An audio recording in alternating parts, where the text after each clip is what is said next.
Hey everyone, welcome back to Where Are We Wednesday, the series where we interview amazing agents from across the country and the world. I am your host, Carolyn Carino with the Link Real Estate Group here in Sarasota, Florida. Today, I'm really excited because we're in Canada.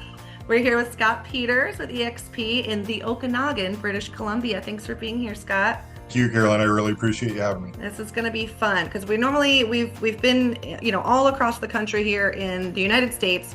But now we're going, you're just our neighbor right across the border. So I'm excited to show everyone this. So this is the Okanagan, British Columbia in Canada. So Scott is more in this service area right along the Okanagan, right? So we just kind of follow that all around here. And we're on the west coast of the continent. Zoom on out, north of Washington. And there we are. Oh, and it sounds so pretty. I'm really excited. All right, Scott, tell us who's living there. Yeah, absolutely. So there's an eclectic bunch of people that live here for sure in the Okanagan, but I think what we've really transformed over the last 3, 4, 5 years is with COVID, we had a lot of transplants from larger cities moving into the area because they figured out, hey, I don't have to live in this big city and work here. I can work remotely and look at this playground that I have in the Okanagan. So that's a big part of the population. Lots of generational people here within culture and wineries and everything else like that. So a lot of people coming for sort of, I'll call it the later stages of their work careers and entering into retirement, because it's one of those places where I've used the word playground and I will continue to use it, access to everything here from an outdoor perspective. And so you get a lot of people that are kids have grown up, they're now downsizing, they're coming to the Okanagan because they want to spend their summers here, and the temperatures are so nice in the winter that you can spend all year here, which is That great. honestly blew my mind because I think we have this perception of Canada that it's cold all the time. And I'm going to do a little bit more research on this because it really does blow my mind. But you're saying, it gets in the 90s, a little bit over 100 degrees, and that your winter is actually fairly short and mild.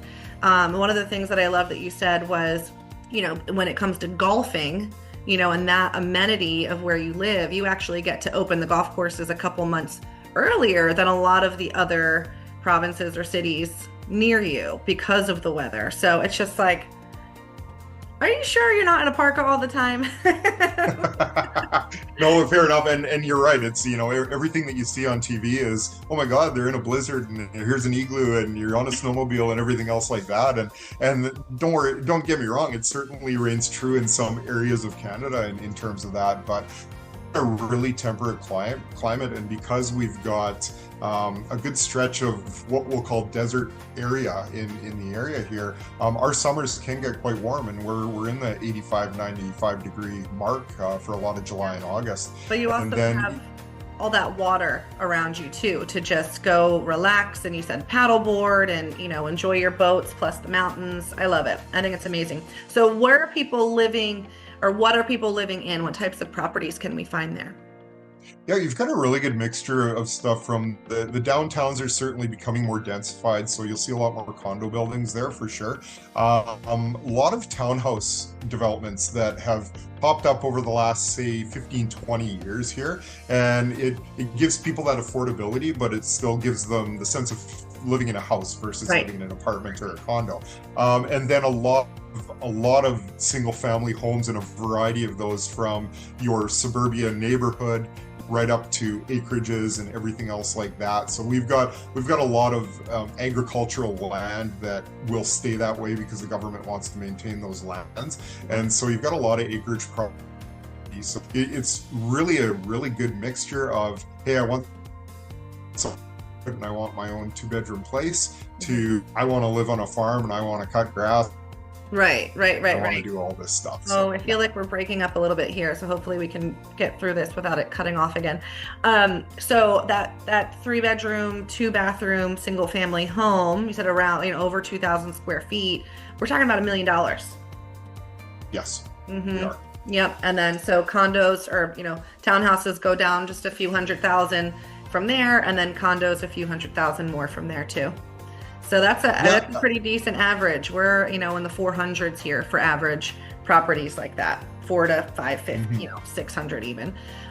For a good solid property, $1 million is a lot. So Yeah. awesome though. And so let's, It is, but look at it from the American dollar right now, and so that's like a $700,000 property for you well, guys. there you go. There you go. So, So we'll quickly talk here to about buy some stuff. investor opportunities because it seems that they've kind of gone down a little bit. So what type of opportunities do investors have there? Yeah, there's still some opportunities, but it's more from a Canadian investment because there's been so many with this stretch to create more affordable housing. It really has put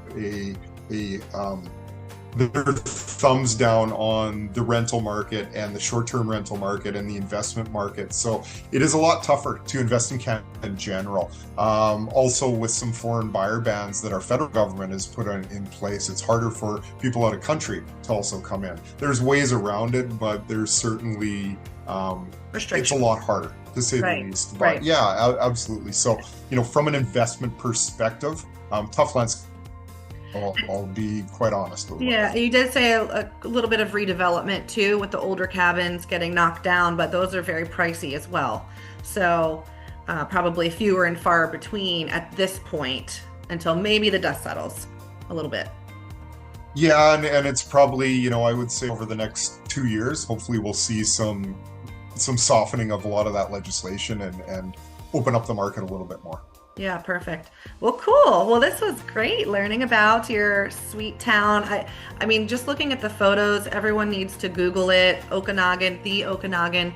It is lush and beautifully dense with trees and mountains and water. And it really does seem like a beautiful place to live. So thanks so much, Scott, for being here. Appreciate you. Thank you very much for having me. I really appreciate that. Absolutely. So if you have any questions about this area in British Columbia, you can reach out to me directly and I can connect you to Scott, and or his information will be above as well. Again, this is Where Are We Wednesday, where we interview amazing agents from across the world now going into Canada. And I'm Carolyn Carino with the Link Real Estate Group and Keller Williams here in Sarasota. Thanks, Scott. Thank you.